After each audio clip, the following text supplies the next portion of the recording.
Welcome back to another Spirit Island video. In this video, I'm going to be talking about some custom spirits that a player sent me, as well as talking about the playtesting experience and custom spirit design and kind of some things to look for. Now, I've already talked with the player and I've already looked over the spirits, and I basically told them that I'm going to be, I don't want to say harsh, but I'm going to give a lot of critique in this video. And the player was completely cool with it. They welcomed it. So I'm just prefacing this video where, while it might sound harsh, I want to make this player's creation a lot better. So keep that in mind. Everything that I'm saying is just coming from the heart. I want to make these spirits fun, playable. Yeah. And so I had my entire group. We actually played with 4 of these spirits, and we actually had a really fun time. I love playing custom spirits. It's a fresh, new experience, and it kind of brings me back to the NI playtesting days. So with that said, let's get started and let's look at these spirits. Now, the player made 7 different spirits, and I have them listed here, and they made a typical mistake that I see a lot for players is they like to overload this spirit with a lot of text. And just looking over here at the left, you can see that the spirits tend to have a lot of special rules all on this. Look at this. Look at this guy right here. Huge, huge special rule. Look at the Dawn of Dragons. Like, you have 3 massive special rules. Blighted Lands Seek Revenge. Look at Maddening Horrors Emerge. Just so much special rules. And I believe the last one I'm not showing here has, like, the whole thing is special rule. Like, look at that. Just the whole left part of the spirit board. And that tends to, I mean, that's a lot. This is more of a personal preference. But whenever I see a spirit, I tend to gravitate towards spirits that have the least amount of text on the left side of the spirit board. Now, that doesn't mean that I'm afraid to try high complexity spirits. I mean, I play a lot of Fractured, I play a lot of Dances, I play a lot of Starlight. But in general, you don't want to have, or you don't want there to be a lot of special rules on this left side of the spirit board. Now, if you're going to have several special rules, then you need to have it kind of like Volcano. And that's where, as you can see, you have 3 special rules, but they're just like a single line of text. So it's very easy to know what the spirit is doing and then going from there. Now, if you look at Dances, Dances is going to have a very important special rule, and that's pretty much the meat of the spirit. And the very high complexity is stemming from that high complex special rule and that interaction. Now, my first piece of advice for these spirits is limit the special rules. I'm going to use Blighted Lands Seek Revenge. I think this is a good example to discuss this. Really, this spirit has 2 massive special rules, where the first one is dealing with, like, these blighted beasts, and the second one is dealing with, in my opinion, a very cool, like, blighted rule. It's essentially a blight spirit. And both of them have a ton of interactions. And the reason why I tell players to limit the special rules, if you can, is because of this spirit right here. And the first part, it talks about how you can have these blighted beasts, and blighted beasts can kill buildings. What is it? So if 2 of these, so when the beasts die, it adds a blight and destroys buildings. And I think that's interesting. But the problem is then you look over down here, and you get caught up with this special rule, and it says whenever blight is added to your lands, it deals damage and generates fear. If the blight cascades, it generates energy and destroys more buildings. Once again, this is a ton of tracking. I'll talk about this in a second.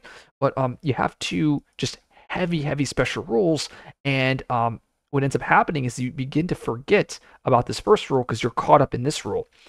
And you actually see that in this spirit, because there's a very important line. It says you need, what does it say? It says if the beasts die, you look through the kit, there's only one way that you can kill beasts with this kit, and that is with this very large line of text. So what happened was this user, they made this special rule here. They made a second special rule, and then essentially forgot about the first special rule and didn't add more ways to kill beasts. And that's the main reason why I say limit your special rules in these spirits, because it allows you to focus in on one main thing. And that's exactly what I would do with the spirit. In my opinion, I would just get rid of this first special rule. It's confusing. And just limit it just to one special rule. You can then get rid of all of the beast mechanics with it, because don't make it a beast spirit. Just make it a really interesting blight spirit. So I would cut rid of all that, get rid of all of the beast stuff, and then it gives you more power budget for other things. Now, what I was mentioning earlier was this special rule. It's very confusing. There's a lot of things going on. It says when blight is added to your lands, deal 1 damage and generate a fear. If the blight cascades, you gain energy and destroy buildings. When adding a blight in your land, you can choose to let it cascade or not. That's like essentially another line of text. And lands that have blight and buildings, at time passes, generate 1 fear per land. So this is like 5 or 6 bullet points worth of rules. Condense this down. I think it's just very bloated. I think what I would do is I would probably really this would come down to the creator and how they would like to approach it. But I really like a highlight color here. I really like in lands with blight and buildings, you can generate fear. I think that's kind of cool. I think I would get rid of the cascading rule. That just seems like a lot of bloat, just a lot of extra rules that shouldn't be here. Because you can simplify it. You don't need to be able to do everything. I'd get rid of all of that. See. This. I would also get rid of the cascading gaining energy. I think that's kind of just a bit much. I'd probably do something like this. When blight is added to your lands, it deals damage and generates fear. I think that's cool. And then you also generate fear from lands with buildings and blight. Now, I haven't talked about this last special rule. I'm going to do that right now.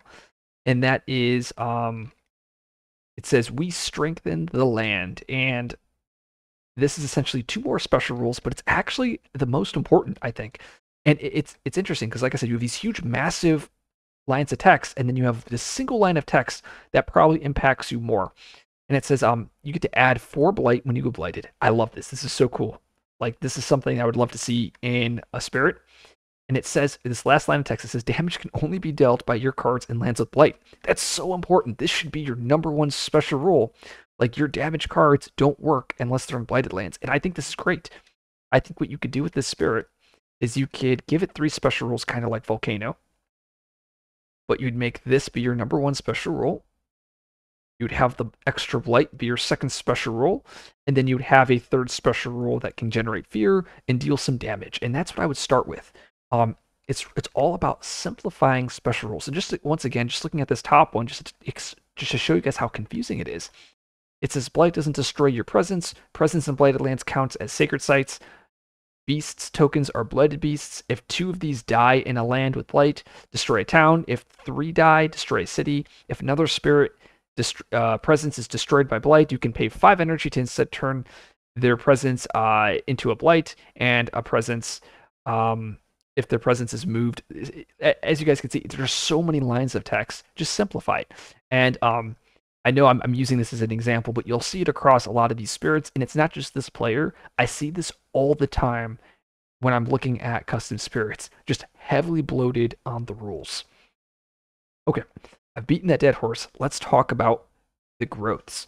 Now, in Spirit Island, there are 3 main growth patterns. You have 0/1/1s, and these are going to be your shadow spirits, right? Where you're not growing on reclaim or not placing presence on reclaim, and then you have 2 presence placement options. With these spirits, you tend to you're growing the least, but every spot on your tracks are going to be very impactful. So that is your 0/1/1. Your next is going to be your 0/2/1. And the idea is these types of spirits are going to have a reclaim option that doesn't place presence. They're going to have a 2 presence placement option, and then they're going to have a 3rd option that places 1 presence option and then has some goodies. Like in Voice, you're going to gain a power card, an energy, and an air element when you choose that G3. But choosing G2 lets you get more presence on the board, and it also allows you to dive down your tracks easier. In general, I really want spirits that place 2 presence presence on the board in a single turn, I want those spirits to really make use of those presence. Voice really doesn't do that, so it kind of sucks. But a good example of a spirit that does would be like Many Minds, right, where your sacred sites count as beasts. So there's this huge incentive to do that G2, or maybe Downpour, right, where you can defend based on the number of presence in your land, right? So like having a lot of presence on the board impacts the board, and you tend to see that a lot with those 0/2/1s. And then finally, the ones that I tend to prefer are 1/1/1s. These are spirits that always place presence on any growth option, and that is like Earth. Usually have a reclaim, a power card gain, and then an energy option. In spirits, like you'll see me, I'll play Gaze, I'll play Roots, I'll play Hearth Vigil. They're all 1/1/1s. Starlight Stone. They also tend to be the stronger spirits. Now, in general, spirits are going to fit into these categories. Some spirits break this mold. I'm not really going to go into those, but there are some that don't fit into these categories. So let's look at. Well, let's still look at this spirit here. Blighted Land Seeks Revenge. Now, a lot of players, when they're doing their growth options, they like to make it once again very complicated, and that's a good example with this spirit. And that is, look at your options. So you have a reclaim gaining energy. Okay, I like that. You have a 2 presence placement option. I like that. And then you have this really, I shouldn't say confusing, just a very different option here. You can gather blight into your lands. Okay, I like that. That's cool, unique. You gain elements. Okay, that's cool. Gain a power card, but there's no presence gain, like or no presence placement. That's a huge negative on a 0/2 on a 0 I guess 1. It's not. It's a 0/2/0. Um, and actually is pretty makes me worry. Another issue with this is the spirit doesn't have a huge way to utilize a lot of presence placement with that G2. So what I would recommend with this spirit is if you want the Blight Gather to be a thing, which I think it should, to get rid of the any elements. Of course, this player can do whatever they want. It's just this would be my first go-to. I would get rid of the any's here, and I would add a presence option here. Little presence. There we go, like this. So you get a presence, little arrow, a presence, a power card of Blight Gather. And actually, that presence would do it. Let's do it at range 3. And ideally, when you're having presence placement options, you want there to be varying range. So, for instance, this option, because you're only placing 1, you can have it be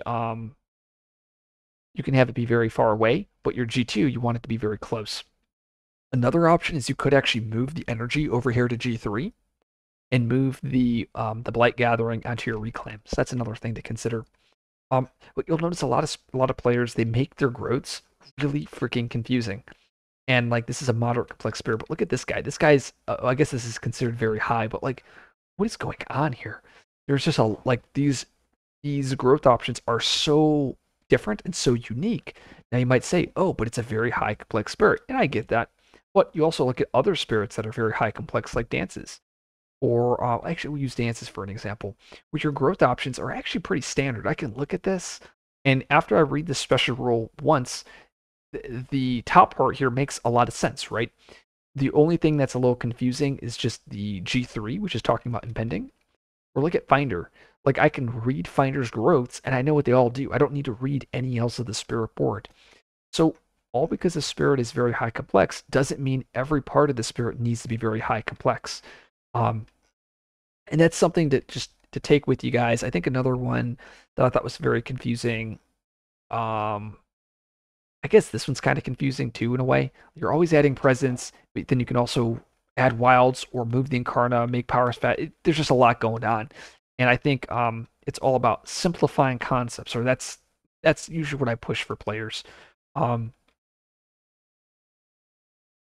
so another thing I see a lot of times that players do is they like to make the tracks bloated. And this is not a good example of that, but a good example would be this spirit here, where you just have tons of plays on the track. In general, especially when I talked, this is kind of a rule of thumb that Ted had told me, and really, 4 card plays is your average amount of card plays. If it goes to 5, that means you are that is going to be something that the spirit is going to tech into in a way where the spirit is going to be pushed more towards card plays, and some of the power budget goes to that. If it's at 6 card plays, that's extremely rare. When I say extremely rare, there's only one spirit in the entire game that can get 6 card plays off its tracks, and that is Lightning. Lightning Swift Strike is the only spirit in the game that has 6 plays. There's another spirit that kind of can do it. That is Earthquake, but it's like 2 impending, doesn't really count. And another spirit would be, I guess Fractured kind of breaks it, but you need a growth option. But just looking at the tracks, no spirit can get to 6 plays outside of Lightning. And a lot of times I see players, every custom spirit has 5 card plays or 6 card plays. Nobody ever ends at 4. And that's something to, I don't know, just more of a critique. Everybody loves to power up their spirits. Another thing that I notice is a lot of players, they always add in Dahan creating cards.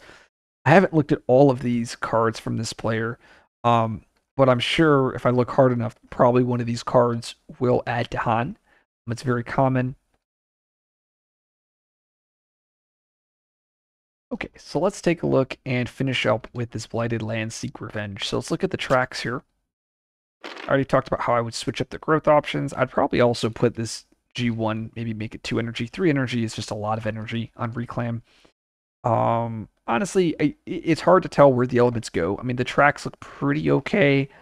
This part kind of confuses me a little bit. I would probably want to move some of these forward and then push that 3 plays back.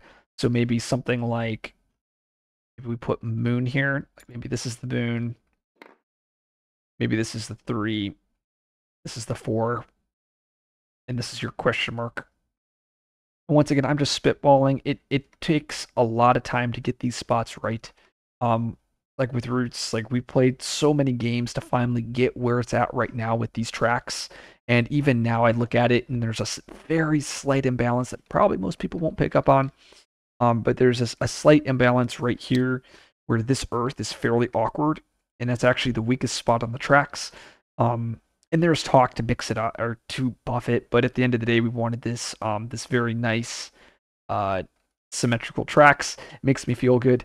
But yeah, I think this should have been like 3 Earth for this spot. I think that would have helped balance it. Another idea could have been flopping these 2 elements like this.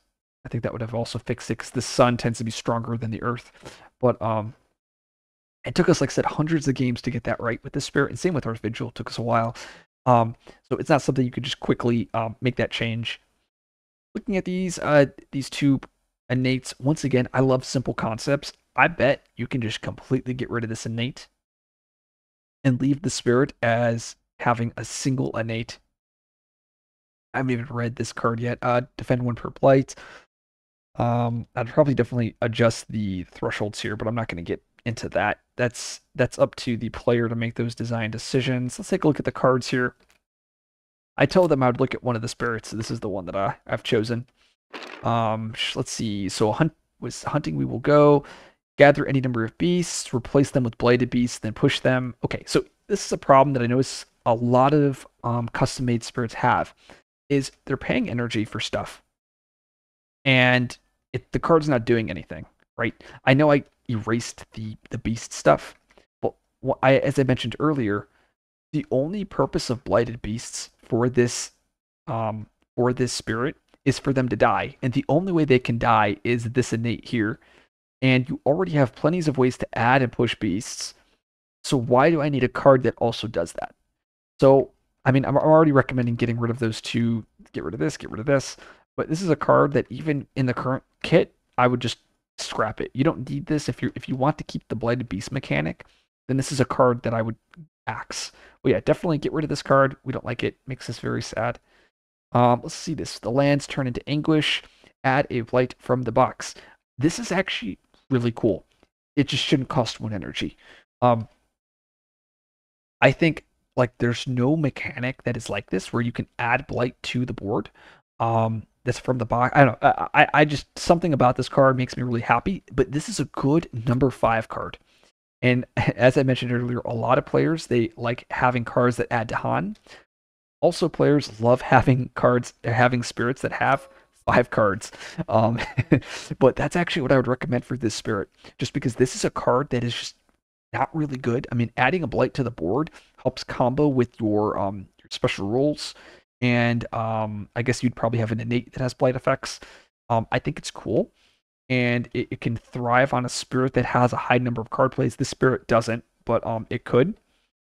It would just need to be an extra card if you're choosing to have it. Like maybe this would cost 0 cost, because yeah, 1 is way too much for this. 0 cost, make it perfect element, add a blight from the box, have the spirit start with 5 cards. I think that would work perfectly in a spirits kit like this. Was it Reshell, Decide, or Fate? 2 energy fast. It's a 1 range. You have to defend 3 a blighted land or deal 2 damage. Cast a target a blighted land, but once again, you have ways to get blight into your lands from this card, or maybe you're going to choose to gather blight with your growth options. So I actually think it could work. It may need to be. I'd probably start it at 1 energy and then see how the card plays. Another thing that would be kind of cool is maybe it's like defend. I don't know, defend X plus defend 1 per blight in the land. That could be kind of cool. Or defend 1 per adjacent blight. There's so many things that you can do with this card that could make it work. The next one, Look How We Shall Go. 2 energy, slow power, a bunch of elements. I would probably get rid of Sun. Of course, this is your spirit. I just feel like Sun just doesn't fit this theme. If I were designing this spirit, I would stick with maybe Moon, Animal, and then Earth and Plant. That would be my go-to, and then I'd have a flex element of Water and Fire, possibly. But you do whatever you'd like. And this is a card that gathers 2 explorers and then adds a disease, or can add wilds. Like, once again, this is too many rules bloat. Like, is the spirit a beast spirit? Because this spirit's with beasts, it's using blight, it's using disease, it's using wilds. I mean, I would probably redesign this card completely. I definitely wouldn't give it disease and wilds. I don't know if this is a spirit that should do that. Maybe you do it with disease. But really, if this is a spirit that's going to focus on blight, me either do blight and disease or blight wilds. I wouldn't have it being able to do everything. Now, hopefully I'm not being too critical. I really think this player did a great job sending this in. We had a blast playing with these spirits, especially this spirit. The spirit is so overpowered, but it was so much fun. We had a really good time, and I haven't been playing much Spirit Island lately. This was a really good refresher. So thank you for sharing this with me and allowing me to share this with the community. I hope you guys really enjoyed this video. If you'd like to see more videos like this, leave some comments below, and then I will leave the I'll actually talk with the player first to see if they would like me to leave the this mod in the description for me to distribute to you guys and see what they say. And if anybody would like me to try their spirits, you can just leave it in the description. It needs to be a Steam mod that I can subscribe to so that I can access them. If you like this video, like, subscribe for more content. I will see you guys in the next video.